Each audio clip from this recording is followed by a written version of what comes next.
Thank you. I think we have some Bolsonaro supporters here. The great Brazilian community. This is a little bit weird. I'm not used with talking with the teleprompter, but I'm very happy to be here. Good afternoon, CPAC. How are you doing? It's great to be here in the land of the free and the home of the brave. I know many of you are well aware of the risks posed by unelected judges interfering with the policies of a duly elected president. Even we have all heard Elon Musk call it out. We've all heard Vice President J.D. Vance sound the alarm. And of course, we've all heard President Trump repeatedly warn that judicial overreach threatens not just his presidency, but the very foundation of the American democracy. Well, I come from the future, and I know exactly how this story can end. Okay, maybe not the future, but I come from Brazil, which is not that different, as my country has become a laboratory for censorship and judicial authoritarianism. Since 2019, it's been used as a testing ground for the judicial weaponization against conservative, libertarians, and Christians, always under the noble pretense of protecting democracy, fighting misinformation, and stopping extremism, while in reality, silencing dissidents, controlling narratives, and criminalizing opposition. We continue to face the dire consequences of this experiment every day. Just 3 days ago, my father, former president of Brazil, Jair Bolsonaro, was formally charged by the Attorney General of the current socialist government with allegedly orchestrating a coup, a Disneyland coup d'etat, as some might call it.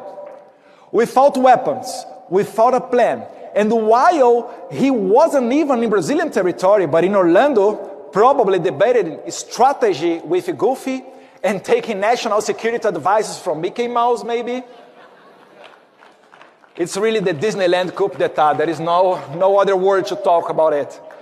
This baseless accusation, entirely devoid of evidence, is nothing more than a tool to neutralize political opposition. It mirrors the same tactics used against the opposition in Cuba, Venezuela, and Nicaragua. Yet in Brazil is perceived differently on the global stage because while its situation is in some ways even worse, the persecution is not spearheaded by the executive branch, but by the judiciary. And that makes it all the more dangerous. We are not talking about a dictatorship in the traditional sense. We are talking about a place where tyrants issue decrees and suppress opposition openly. No. In Brazil, the judicial system has been weaponized, creating an illusion of legality while systematically dismantling democracy from within. And guess who helped found this experiment? Right? Agencies like USAID and NED, institutions supposedly dedicated for promoting democracy, but in reality, channeling resources into censorship, judicial overreach, and political persecution in my country. Let me introduce to you a man named Alexandre de Moraes. He is not an elected official. He is a Supreme Court justice who has given himself unchecked power to decide who can speak, who can run for office, and even who can go to the prison. Under his watch, Brazil has become a country where social media platforms are forced to silence opposition voices or face billions in fines. Judges and bureaucrats, not the people, decide who is fit to run for office. Congressmen like Daniel Silveira are thrown into jail for so-called opinion crimes, receiving an outrageous sentence of 8 years and 9 months behind bars, simply for exposing his views in a video, a punishment more fitting of a totalitarian regime than a democracy.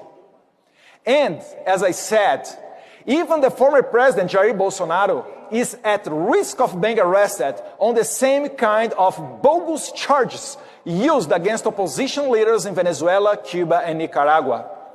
But it doesn't stop there. The judicial system has become an instrument for persecution at every level. Political parties that challenge the status quo are harassed and investigated, and some of their candidates are banned from competing fairly in elections. Independent journalists face exile or worse, imprisonment for exposing government corruption or criticizing the judiciary. Ordinary citizens who dare to express dissenting opinions on social media find themselves banned, fined, or even arrested. This is not democracy.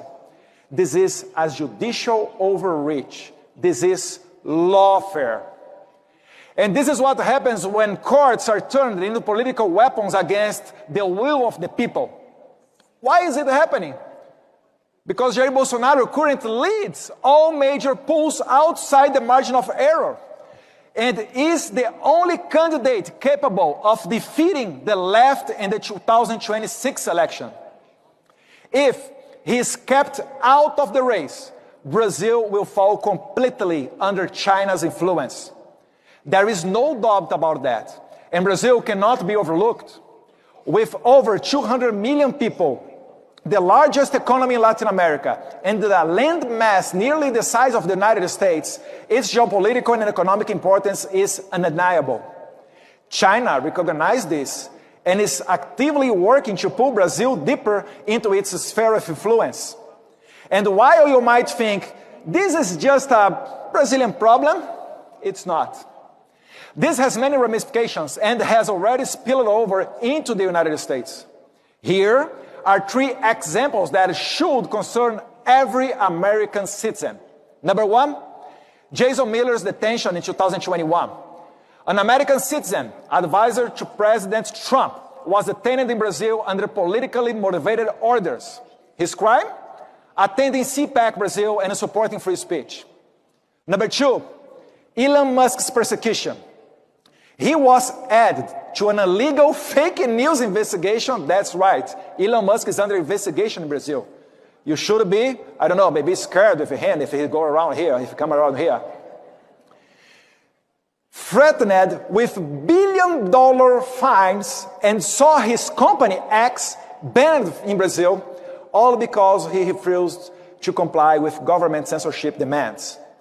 The deep state scandal at CBP involving a Brazilian national. Number 3.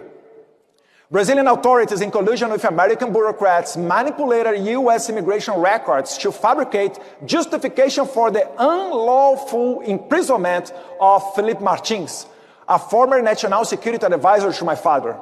He was subjected to solitary confinement, psychological coercion, and inhuman treatment in an attempt to extract statements that could be used to incriminate President Bolsonaro. So, think about it.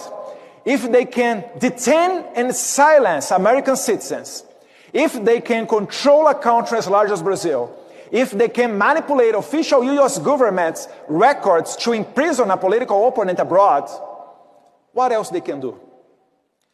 What stops them from doing the same to help terrorists, drug cartels, or transnational criminals?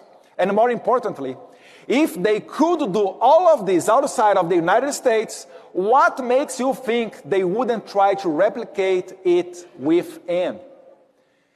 This has gone too far. And you, the American people, must pay attention, because what happened in Brazil is being used as a blueprint for judicial tyranny elsewhere, including right here in the United States. Ironically, as I said before, this experiment was partially funded by your taxpayer dollars, which means they will soon come back. They will come to recover that investment. But instead of teaching leftist judges how to destroy Trump, let it serve as a warning for the American people. Freedom is fragile. And once you let unelected judges dictate your democracy, it's only a matter of time before we wake up in a country where free speech, free elections, and even freedom itself are just distant memories. Brazil was a test. Now, thank you. I told you that you have Bolsonaro supporters here.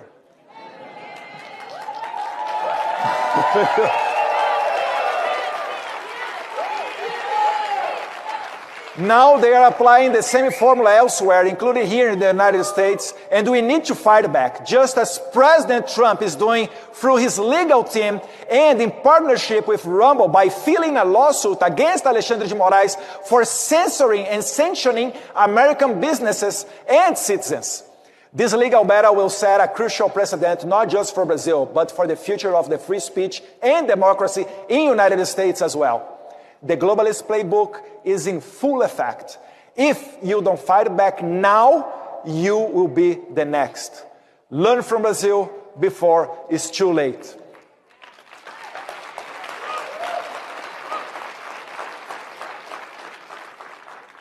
Thank you all, my friends. This is my message.